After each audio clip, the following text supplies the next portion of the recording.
ஒரு மனுஷனுடைய இரத்தமே இன்னொரு மனுஷனை காப்பாற்றுமானால், இப்போ உதாரணமா பிரசவத்துக்கு சகோதரிமார்கள் ஆஸ்பத்திரியில் சேர்க்கப்படுறாங்கன்னா ரத்தம் கம்மியா இருக்கும்.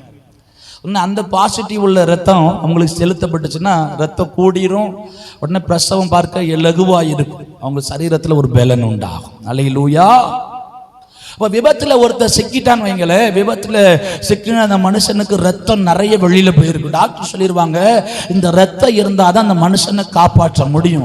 அதனால் அந்த பாசிட்டிவ் உள்ள ரத்தம் நீங்கள் உடனே கொண்டு வாங்க, ஏற்றினால்தான் ஆப்ரேஷன் பண்ண முடியும், ஏற்றினால்தான் உயிரோடு அவனை திரும்ப கொண்டு வர முடியும். இப்போ பாருங்க, ஒரு மனுஷனுடைய ரத்தமே இன்னொரு மனுஷனை காப்பாற்றுமானால், ஒரு மனுஷனுடைய ரத்தமே இன்னொரு மனுஷியை காப்பாற்றுமானால், ஆண்டவராகிய இயேசு கிறிஸ்துவின் ரத்தம் உலகத்தில் உள்ள எல்லாருடைய சாபங்களையும் மாற்றும், பாவங்களையும் மாற்றும்.